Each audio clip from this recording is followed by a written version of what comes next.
Hi, everyone, and welcome back to another edition of the Fluid Fan Podcast. As always, I am your host, Angela Ruggiero, the CEO and co-founder of Sports Innovation Lab. So you're here listening. I'm assuming you want to learn more about the sports industry, about technology, about the fan. Again, that's what we're going to talk about today. I am also an Olympian. I'm just going to raise that today because I get to talk to another Olympian. This is a very exciting episode for me personally, with the Beijing Games coming up around the corner. Yes, the Beijing Games, we just had Tokyo, but Beijing is around the corner next month. It's coming up quickly. I'm definitely tuning in, going to be supporting those Olympics. But on this podcast today, we're going to get to talk to a fellow Olympian. In this case, a summer Olympian, but nonetheless, one of the all-time greats. My guest today is none other than Lord Sebastian Coe, who is a four-time Olympic gold medalist. So I only have one gold medalist. This Mr. Coe, Lord Coe, Seb, pretty impressive. And if you're not familiar with his background, please Google him. One of the all-time great track and field athletes. He's the current president of World Athletics, which is track and field here. Again, we'll simplify it for all our American listeners. But as one of the most decorated middle distance runners in history, makes perfect sense. And I was so proud when I learned that he's dedicating his time to helping athletes across the globe and specifically leading World Athletics as president there. So we'll hear a little bit on today's podcast about his time in British Parliament, his thoughts on politics there and in sport. He's dabbled on the, I shouldn't say dabbled. He was the executive chairman of CSM Sports Entertainment. So he's been on the agency side. It really understands the ecosystem of sports in a very in-depth way. Current International Olympic Committee member, someone I actually got to elect when I was on the nominations commission. And definitely has a massive voice in the IOC today. And with his leadership as the leader of not just the bid, but the delivery of the 2012 Olympics, is someone that the entire world looks up to, and why I'm so excited to have Seb on today's podcast. So let's dive right in with my conversation, Lord Seb Coe, on today's edition of the Fluid Fan Podcast. Welcome to the Fluid Fan Podcast with a very special guest today, Lord Sebastian Coe. I have to say Lord because you were given that title, but Seb Coe, previously a member of the Parliament of the UK and currently president of World Athletics, an IOC member. Did I mention a four-time gold medalist? Anyway, Seb, welcome to the show. I'm so excited. We're going to get to spend and by the way, Angela, Seb is fine. All right. I got to just check because, here in the US, as you know, I know your family is very familiar. It's prestigious to have, those kinds of titles. I want to respect them. It tends not to be the way my kids, nieces and nephews think about it. So that's Seb is positively charitable to what they call me most of the time. I love it. I love it. Well, Seb, I'm so excited to have this conversation. I do think there's few individuals, and maybe because I'm also an athlete, got to spend time in the IOC. I love politics. I haven't worked in politics to the extent you have, but you have such an amazing background and perspective, global perspective. I'm excited to discuss. And this show, the Fluid Fan Podcast, we talk about tech and fan and the sports industry. So I want to start there because just revisiting your actual sports career, as I mentioned, four-time gold medalist in track, one of the best, middle distance runners of all time. Recount what that was like. Cause I talk about my gold medal all the time. I have one, you have four, so I'm just going to give you props, but there aren't a lot of executives that can actually claim that they've played the sport and were one of the best in the world, which you are. So I want to make sure people know what it felt like to do that. Tell me what it felt like. Angela, I was once reminded by a history tutor of mine at university that we only ever reach perfection on our CVs, but thank you very much indeed. I'll bank all that and take it gratefully just before Christmas. Look, I think you would agree, I hope you'd agree with me, that our careers were really important and they were a very defined period of our lives. And I think there are things, certainly for me, there were things that I absorbed over that period that I took into, other walks of life. As like you, I was involved in politics and then ended up chairing the bid and then the organising committee for London. And I was a member of Parliament for a time, a government minister. And sometimes, in a way, I see those compartments as being quite separate. But then you see almost the Venn diagram dropping across all of them, and there are elements of them that sort of help each other. So for me, my career was an interesting career because it really spanned a really interesting period in the history of my sport. When I became an athlete and started to get into international competition, it was really a second-class rail ticket and a 75 pence meal voucher.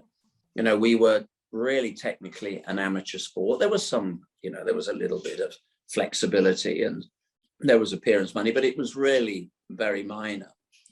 And then towards the end of the 70s, early 80s, we didn't go through any real sort of birthing pains around going from amateur to being professional in the way that cricket did and tennis and other sports.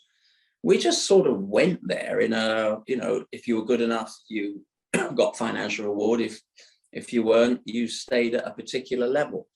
And I think that having watched that sort of process for me was a really interesting time in my life. So I look back at that as, look, we can all point to the attributes that you have to compete at that level, which is focus and resilience and flexibility, and you absorb things. I think we're very privileged. If you compete in sport at the highest level, there are things that you absorb in formative years that I think probably under certain circumstances might have taken me another 15, 20 years to have been even understood and exposed to. Again, for somebody who was interested in politics, to be able to say that by the age of 24 that I'd competed in pretty much every Iron Curtain country in Europe under a very different set of systems. I'm not making judgments about what was right or wrong. History shows that it was a balanced and nuanced picture, but I think sport just opened so many different vistas and landscapes for me. So I tend to think of it much less about, what happened in LA or what happened in Moscow, but the friendships and the experiences and all the things that it tended to lead to for me. Yeah, no, I couldn't agree more. There is a fixation obviously on the outcome and the medals and the podium, but it's that very reason, Seb, I'm obsessed with making sure kids have the opportunity to play. What you learn about yourself, as you mentioned, the travel and global exposure you get, that worldly view is everything. And I know you'd mentioned, you grew up through the amateur ranks, then obviously your sport transitioning into the pros.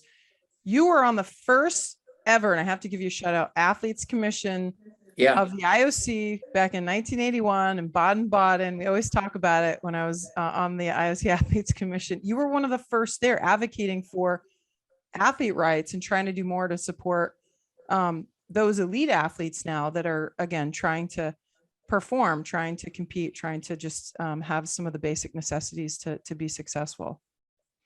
Well, look, I'm not saying this just because I'm sitting in an interview position with you, but every time there was another iteration of that Athletes Commission and you went on to chair it with aplomb, I was always really proud because, in 1980, at the end of the Moscow Games, which had been beset by the boycott, was politically, was really the raw collision of politics and sport. Samaranch, who was a wily old fox, decided that in order to take the journey that he needed to take to modernize the organization, when he arrived as president of the IOC, it was a small chalet on the lake, in a lake in Switzerland. It had about $200,000 in the bank. And when he left, didn't get everything right, but you have to say that when he left, it was a multi-billion-dollar business with games that were more successful than ever before, and top partners, and athletes being given more flexibility. But what was really interesting at the end of the Moscow Games, when he became the president, the first thing he did was to invite 38, 39 athletes. I mean, I'm using the expression in the way that the US would. So athletes from across the board. So there were winter sports, summer sports, there were runners, there were fencers, there were canoers. Ken Reed, one of the great, Canadian downhill, Vladislav Tretiak, you would know from ice hockey, the goalkeeper that celebrated the famous win, which you guys probably want to still forget about. My brother's idol growing up, by the way. He's a goalie. Right. Well, he was a great guy, and we all came together. And what was interesting is that originally he told us that he wanted us to go, sit, talk, chat, formulate some views, and present to the Congress, which we were at in Germany. And his chief of staff told us we'd got 2 minutes to synthesize the views of 38 athletes. And I said, well, no way, we can't possibly do that. Mm-hmm. So we went back to him, and he gave us 4 minutes in the Congress. And there was another young guy in there. He was a little older than me, an Olympic gold medal fencer, Thomas Bach. I don't know whatever happened to him, but and we were both there, and so I was obviously the English speaker. So I delivered the speech, which was really a synthesis of all the views of the athletes. It was about autonomy, independence. We were very tough about anti-doping. Mm-hmm. We were tough about giving the athletes, the rights that they hadn't had. I was the first athlete to actually speak at an IOC Congress, and that was in 1980. Wow. One athlete had been invited, I think, to Varna in about 1973, 7 years earlier, but really as an observer. And so I always remember it very clearly, because Thomas, because we always refer to each other as I was calling him Professor, because he was sort of the scribbler on the occasion and was more advanced in his understanding of sports politics than me at the time. Yeah. I delivered it. So he sort of, we became known as Shakespeare and Professor. So whenever I see Thomas, he still says, hello, Shakespeare. I always say, hello, Professor. It goes back to 1980, 81. And interestingly, looking back, of the 4 minutes, 2 minutes, 41 seconds was time matters to me. I spoke about the damage, the insidious nature of drug abuse in sport. And it really took the breath away of some of the IOC members there. And he loved it. And he was smart enough to know that if he had to make the journey, he had to take the athletes with him. And that was the genesis of the Athletes Commission. So it came out of these 38 athletes.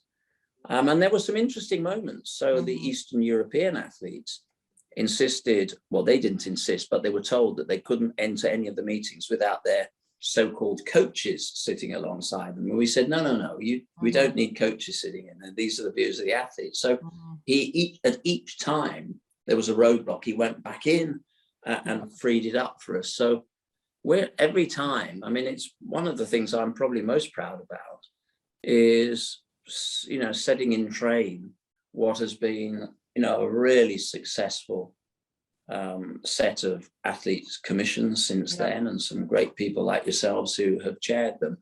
And the world's more complicated now than it was. But then, our conversations were taking place in the shadow of an Olympic boycott, doping systems that were beginning to really define sport, some of the other issues out there.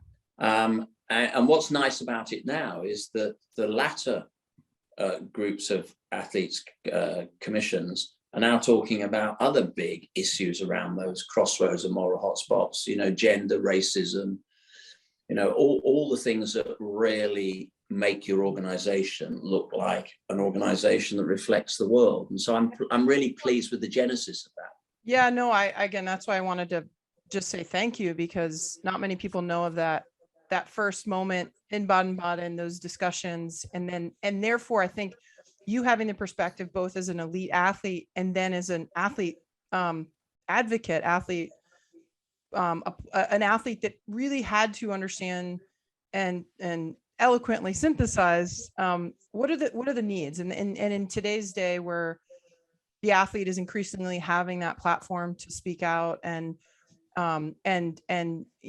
is increasingly driving a lot of sport. I just love that you have that perspective, because now, as president of World Athletics, or through your time with the London bid and then organizing committee, I'm sure there aren't a lot of, again, leaders in this industry that really get it. And I think any conversation I've had with you, Seb, you've always you understand it, and that's a very different perspective because you've lived it, because you've fought for it in so many ways, and that you can see in any of the organizations that you've touched have been built around that ethos of making sure the athletes have rights, and you're tackling those hard problems. And one thing I will just add, you're not afraid to speak out about those things. No, well, that's nice of you to say so. It doesn't always end happily for me, occasionally in the media, but look, I feel strongly about these issues. And interestingly, what is really important for me is that there doesn't seem a great deal of point becoming the president of an international federation if you're not really there to make change. Yeah. And if you have the athlete in the center of your thinking, it was exactly the same through the London years, because actually there's an intellectual rigor about this. If your model, either as an international federation or as an organizing committee or any organization in sport, is absolutely laser-like focused on the athlete, it actually makes the project management so much easier, because in an organizing committee, if you have the athlete sitting center stage, then you can't deliver a substandard village that is going to cut the rug from underneath them, when they're preparing properly for an event. You can't have a transport system that claps out 2 minutes after an opening ceremony. You can't have venues that are disconnected to the training venues. You can't have menu ranges that are not dealing with the world that we live in. So all those things, if you have the athletes at the center of whatever project is involved in sport, then by and large, you will get 80% of it right straight away. Yep. And for me, it's always been a simple proposition. And the one that, it was interesting, when I became president of World Athletics, I'd sensed it for some time, but I was shocked about one thing, and that was I'd only ever competed in teams that were 50-50, male-female teams. There's nothing that a woman in our sport can't do that a man does. Recently, we've even added 50 kilometers. Well, I can't for the life of me think why anybody would want to do a 50 kilometers, what, male or female, but that's by the by. But what I found absolutely shocking was that I'd grown up in a sport and taken for granted that we had equal prize money across male and female. We had women doing exactly what men were doing, that our stadiums were full of fans that didn't sort of see it as being male athletics or female athletics. The women in Tokyo, actually your US track and field team in Tokyo, it was the women that were actually the stars of the show. Yep. The biggest broadcast event in Tokyo was the women's 100 meters for us.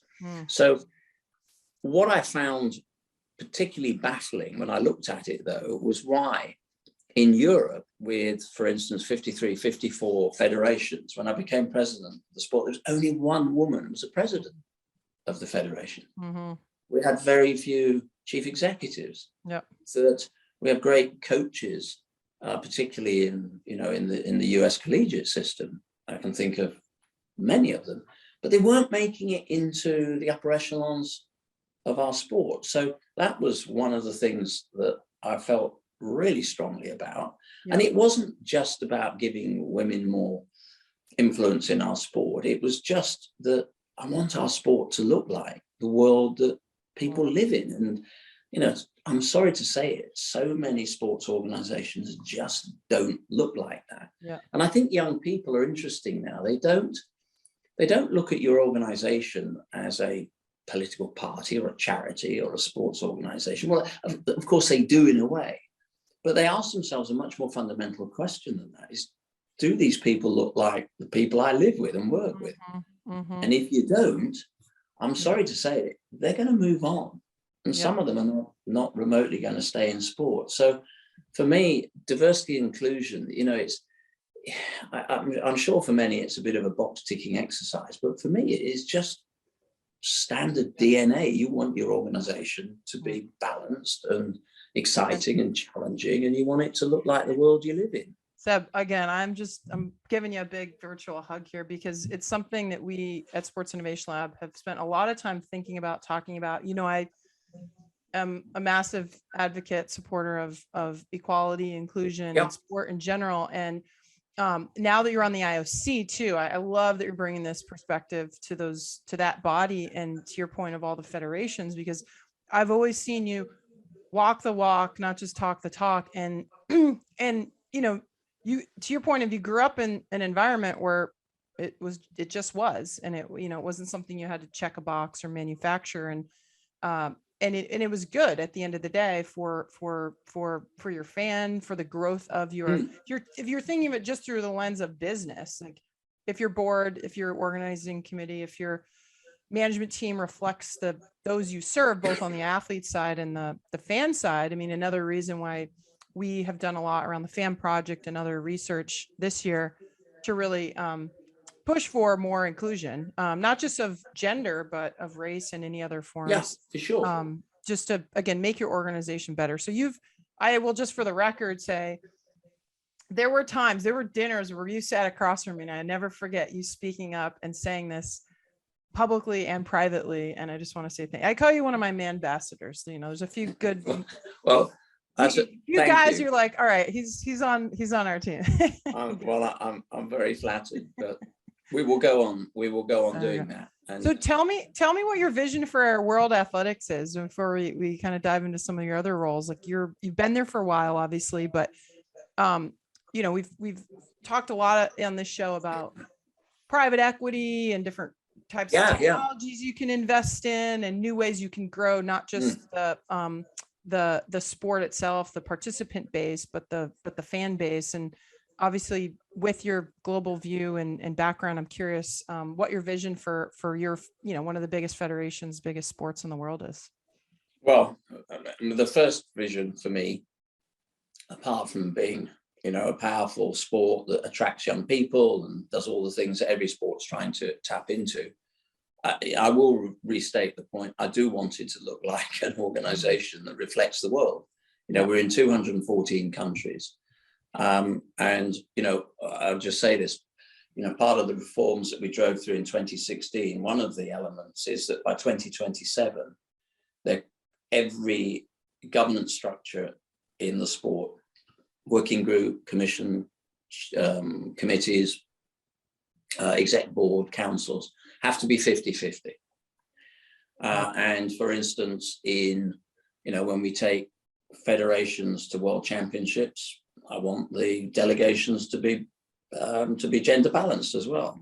And so it's really important. So that's a really important vision, because it's not just, I mean, that could easily get thrown into the just simply an ESG box, but actually it makes you a better organization. And I don't think we can do all the things we want to do if we're just not utilizing all the skill sets in a diverse, inclusive environment that we can tap into.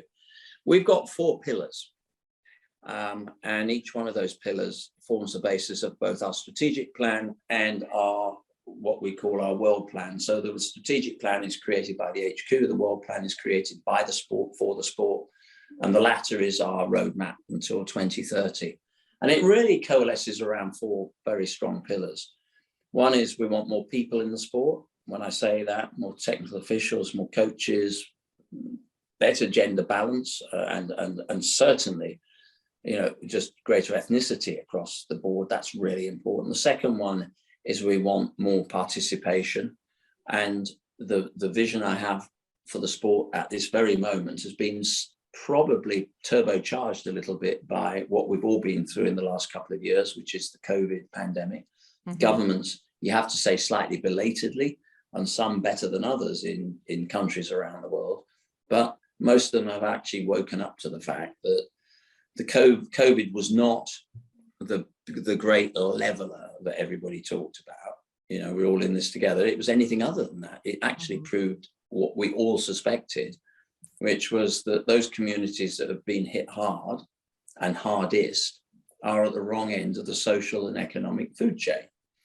And so doing something about improving the health, both mental and physical, of local communities is something that governments have suddenly woken up to. I think athletics, I have to say it, I would say it, because we're probably the most inclusive and certainly the most accessible sport, can really sit alongside local health policies to help improve the immune systems in local communities by physicality.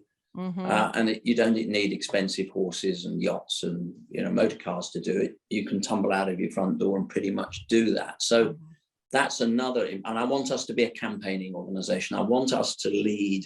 I want athletes and athletics connected to the big issues of the day. We sent 26 athletes to COP 2026.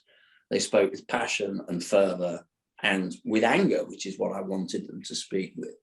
So I want us to become a campaigning organization. I also want us to be a sport where absolutely openly I can put more money in the pockets of the competitors. In the old days, the amateur status was always upheld and tended to be upheld by people who never had to worry about where the next meal was coming from.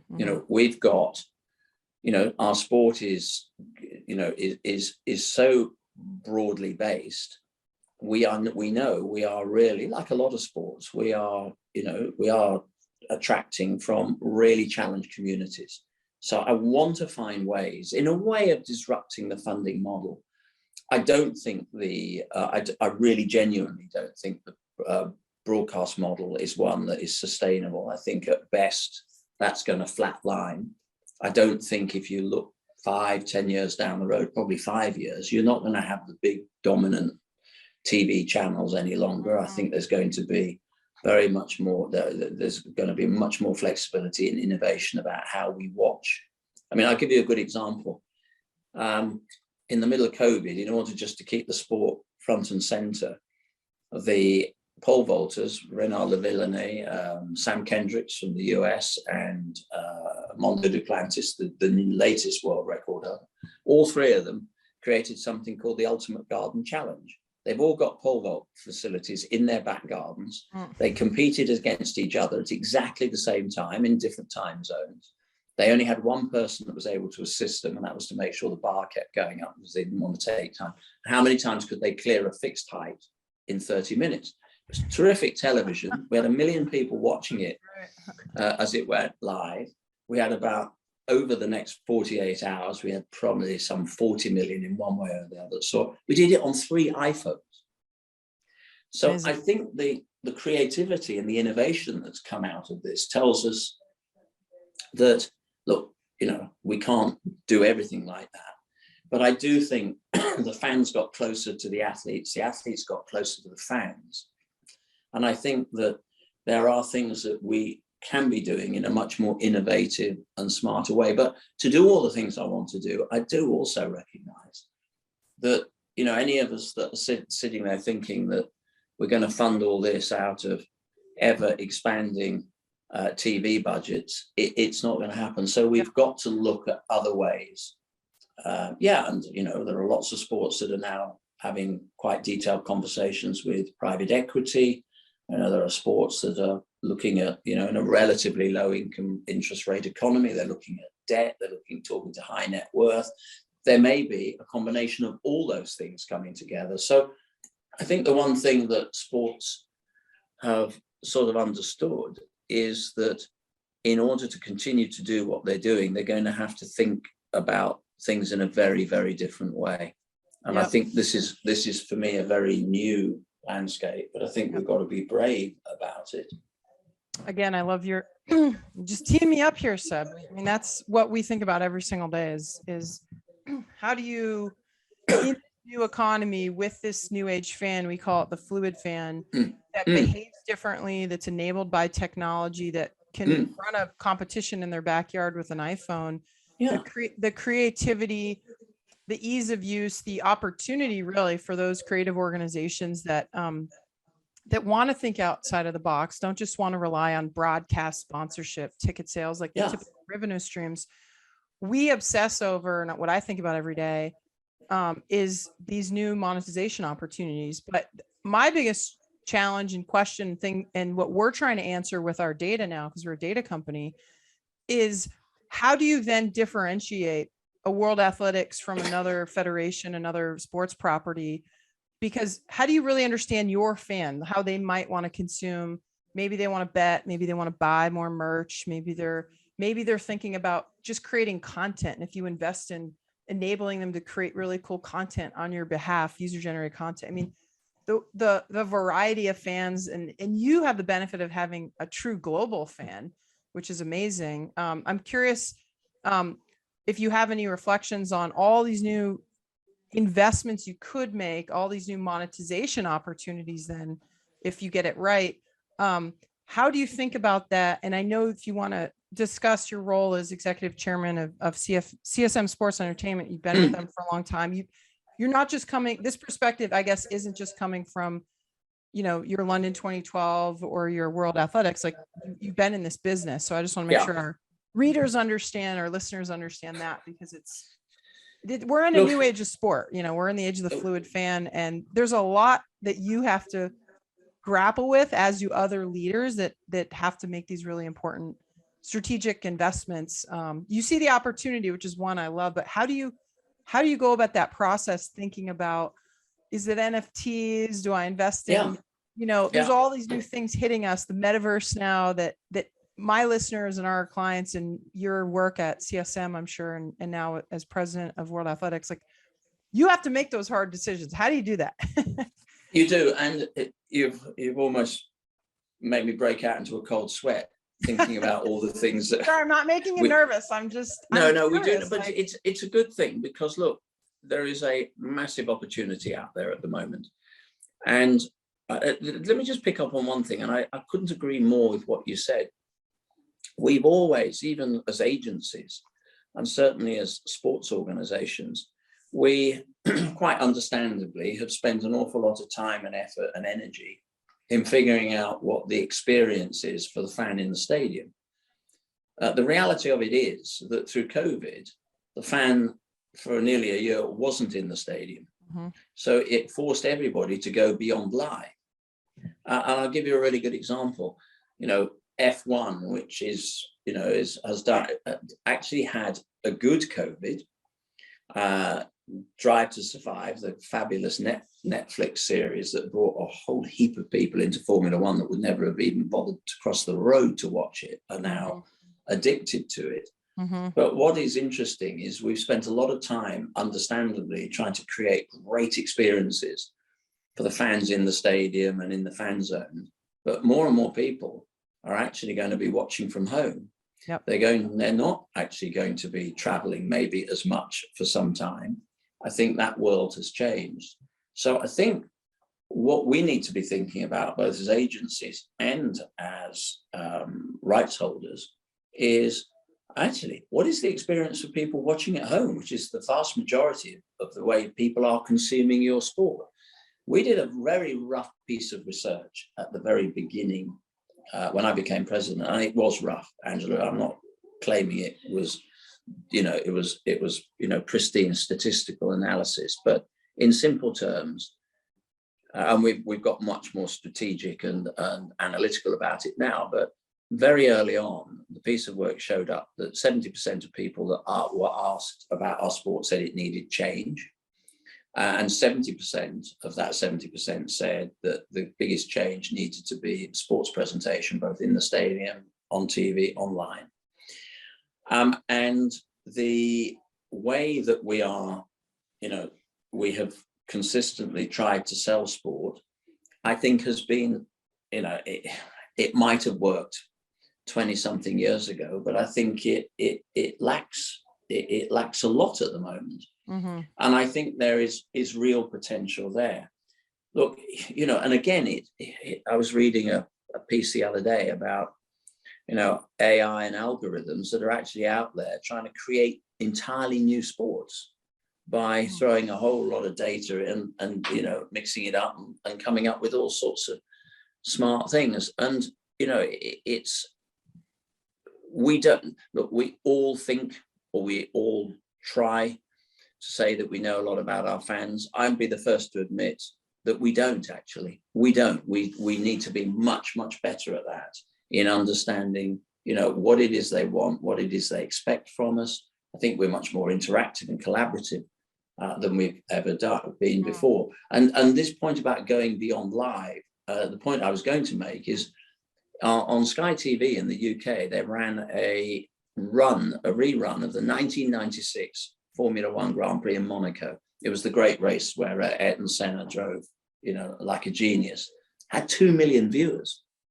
Now, that's those sorts of numbers are, really good numbers, particularly in Europe for a live event. There was a virtual race for F1 race in Bahrain that got some 3.5 million viewers. So I think rights holders are going to expect more. I've got to want to get more out of the properties they have. Mm-hmm. I think the thought that we're going to be dealing with the 6 or 7 big broadcasters is over. We know where broadcast is going, and it's not going to be in that space. Television is important, but we need to really diversify out of that. And then, we've got young fans who are not just watching a TV. If I'm thinking about my kids, they're watching a football match, but they've also got screens in front of them watching data, looking at corners, throw-ins, looking at passes completed. TV's sort of getting there. Yep. But I do think that we need to engage and get the fans closer to, the field of play, or certainly to, to what's going on the screen. And we've got the technology to do that. And I think we've got to be brave. Now, there is a downside to that. And I know some of the Formula One drivers, it took them a bit of getting used to that they had cameras in their faces all the time. And, if we've just signed a new deal with EBU, which looks after all our European broadcast relationships and Africa. We've just renegotiated with NBC for another till 2029, all good, healthy uplifts. Mm-hmm. And one of the things that we're looking at with EBU is a similar type of documentary that Netflix created around Drive to Survive.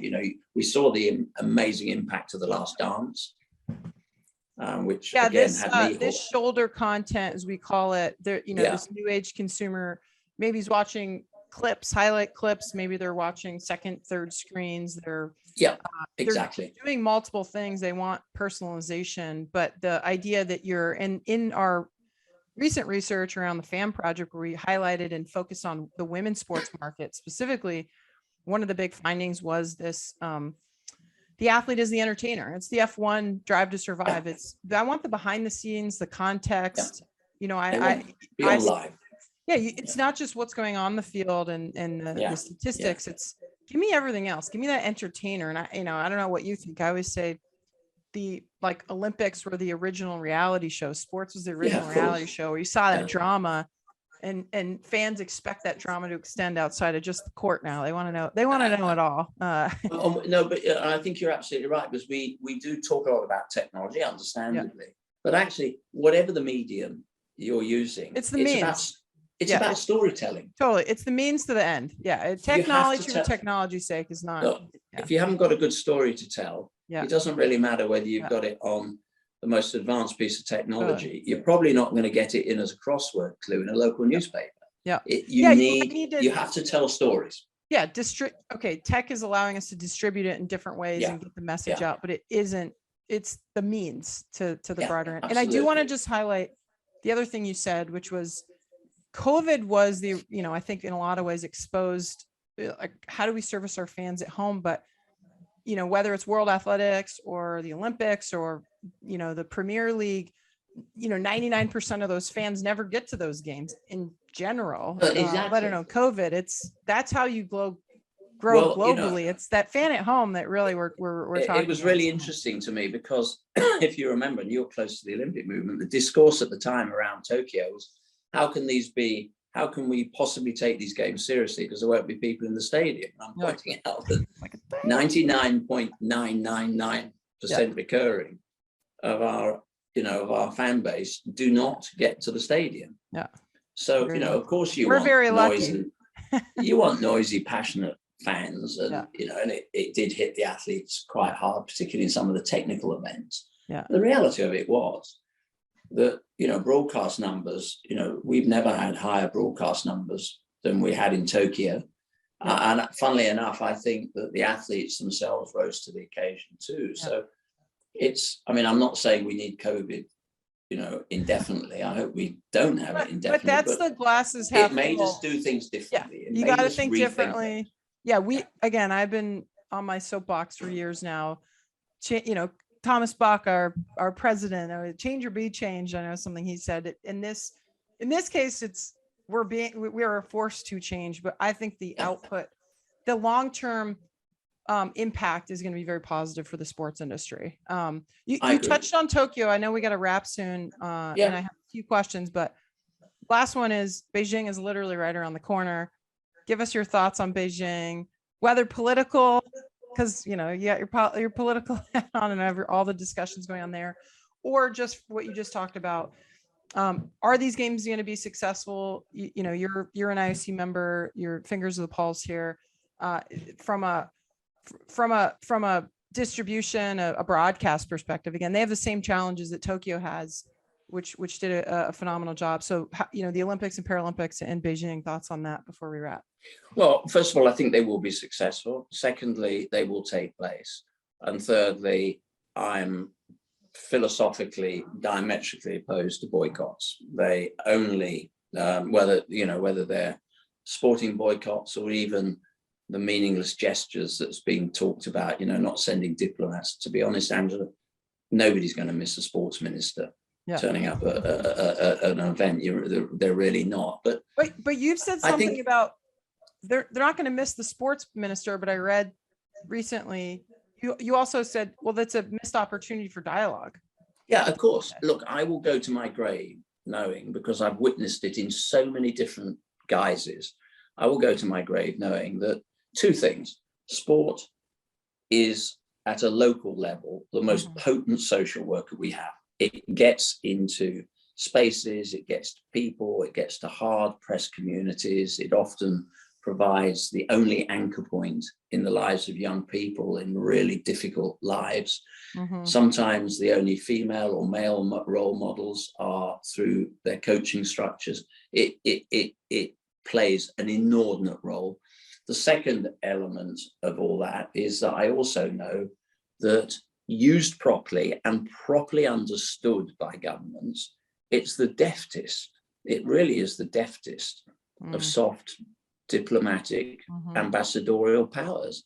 You know, the best example I can give you is in 2003, 2004, I was bidding for London to stage the games.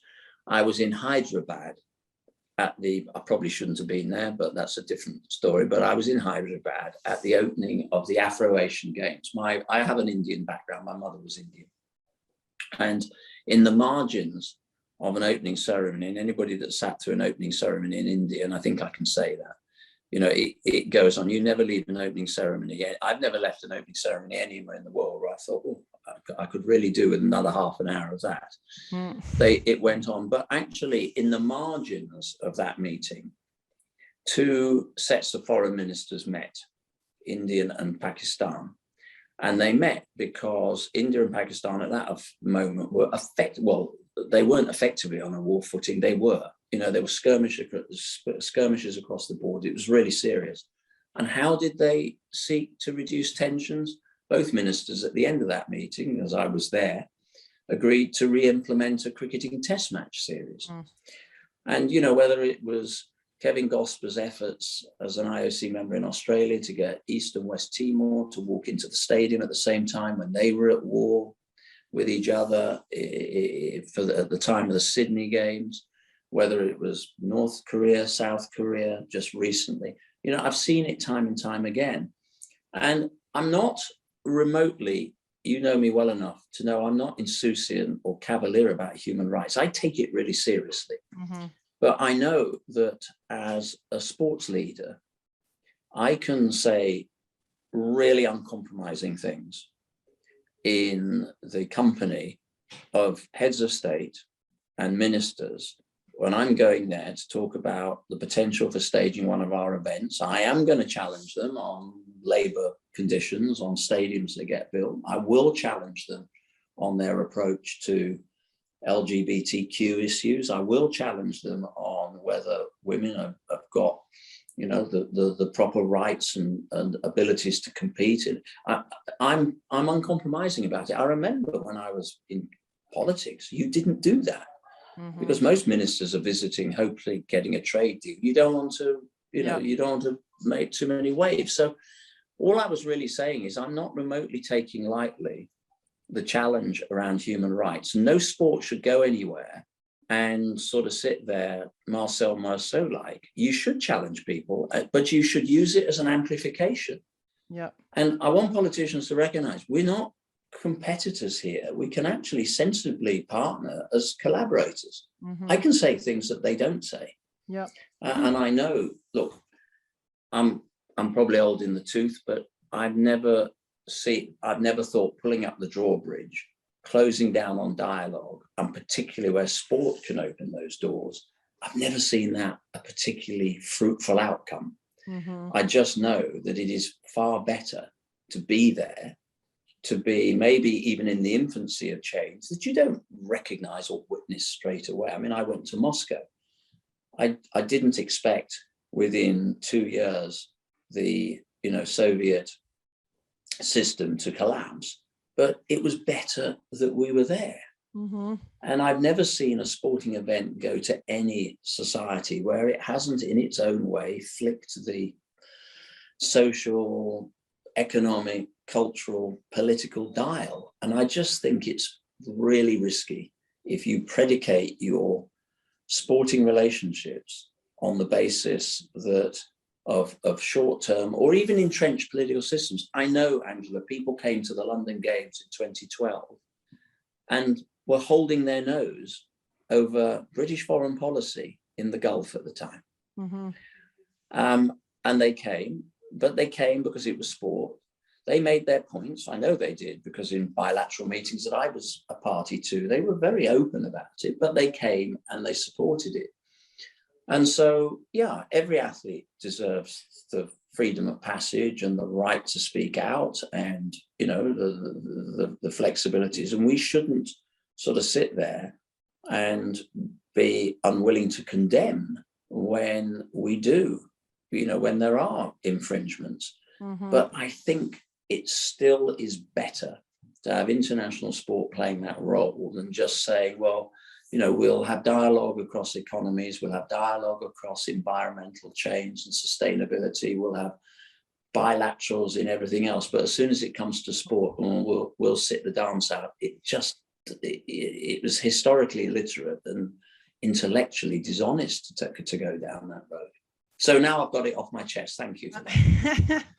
No, I mean, I just, what a beautiful kind of closing to close this interview out, because it to me is that's the power of sport. It's to do all those things we said, whether it's gender or race or, excuse me, sexual orientation or, to reflect society. But to your point of, and since you've sat in the room and I've sat in the room, to open those dialogues, to have those hard discussions, to, just be present and be visible, can affect positive change. And so I agree with you. The goal of closing doors or not using it as an opportunity to have a discussion is, I think, a missed opportunity. So I'm really happy so eloquently. You are my Shakespeare. I'm gonna we're we're going to transcribe that and get it out into the world of sport, because I hope that people have that same approach that you have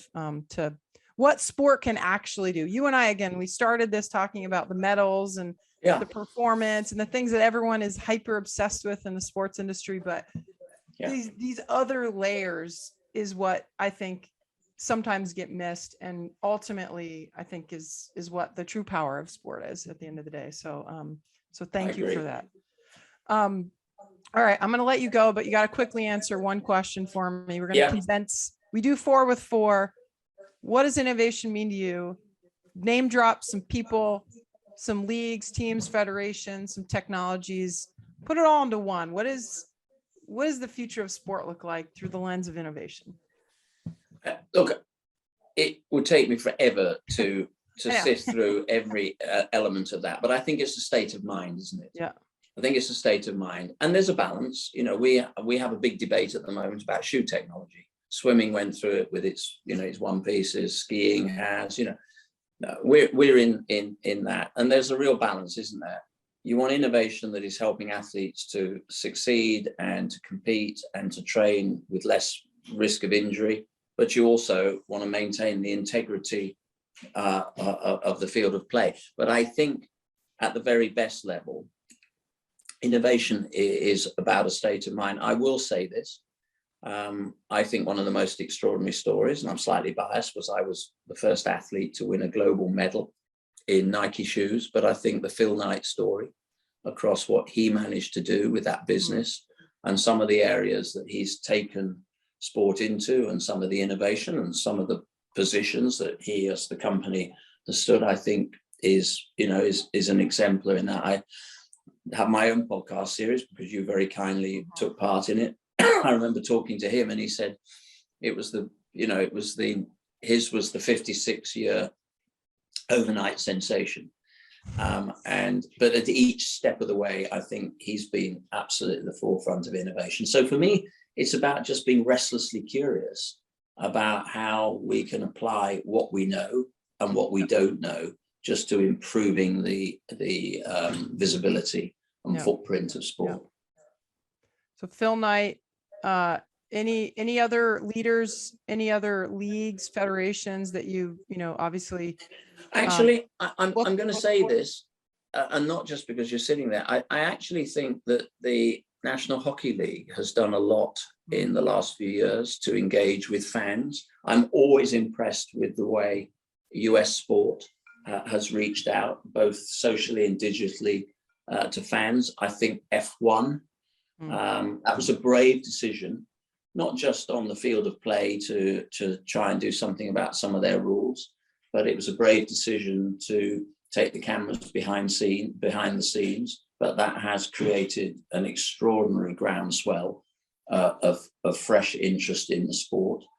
And I am mercifully relieved that many brands are now looking at women's sport as a really, really serious value proposition. Yep. And I think some of the innovation around that space has been of an inordinately high at an inordinately high level. Couldn't agree more. Those that haven't read The Fan Project, check it out. I'm going to send it to you, Seb, in case you haven't seen it. Thank you. A little bit of light bedtime reading.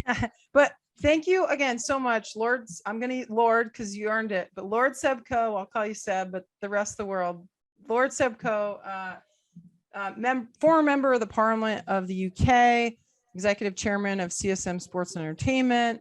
Obviously, freaking awesome, amazing athlete yourself. We talked about that, but current president of World Athletics, IOC member. You're doing so much for sport, for athletes. You're pushing, you're thinking differently, you're speaking up. So I just want to say I have a tremendous amount of respect for you and everything you've done and will continue to do. So thank you for sharing some of that wisdom on this show and for being a great friend and someone that, again, I look forward to following and see, what's next on the horizon for you. Thank you. Well, from Lord Coe, a great thanks to Lady Ruggiero. There you go. One day. So a huge thanks to Seb Coe. Seb, thank you for coming on the show today. As you heard, I knew it when I brought him on because he's just that awesome. A truly inspiring leader, someone that has been an athlete representative. Your work with London 2012, literally one of my favorite games I've ever been to, participated in. Stunning job in London. If you had a chance to attend or watch, you just crushed it. Amazing job. And then now at the helm of World Athletics, we're all going to be cheering for you and staying close to your every move in that role, in that capacity. One of the largest sports in the world has an outstanding leader. So Seb, we'll be following you. Just want to say thank you again for what you're doing and also your work on the IOC. I know that's a lot, but you can have a real big impact. Want to close by also thanking my producer, Jack Barlow, as well as the entire Sports Innovation Lab team and my listeners. Thanks for tuning in. Please subscribe, like, talk to me, send me a note on this podcast in Twitter and LinkedIn, Instagram, whatever you have. Tell me what you'd like. What do you want more of? I'm excited to hear from you. And I'm also excited for what's around the corner. Beijing 22 Winter Olympic Games. We just talked about the Olympics quite a bit on this podcast. So I hope you're all excited to tune in to those games, NBC here in the States. I certainly am. I remember my fondest memory. One of my fondest memories actually being on the IOC was giving the gold medals to the USA women's ice hockey team in Pyeongchang 2018, almost 20 years after I won the gold medal in Nagano in 1998. So that was a full circle moment for me. And I'm looking forward to watching the women, I'm biased, obviously, defend their gold medal in Beijing and for Beijing itself to host to see what the games look like in spite of COVID and all the struggles that we all face each and every day as industry leaders in sport. It is tremendously hard to pull off a sporting event today. So Beijing and the IOC and the organizing committee, it's going to be a lot. So hopefully we're all going to tune in and cheer on the athletes, make sure they get that moment in time. So until next time, have a great day. I'm your host, Angela Ruggiero.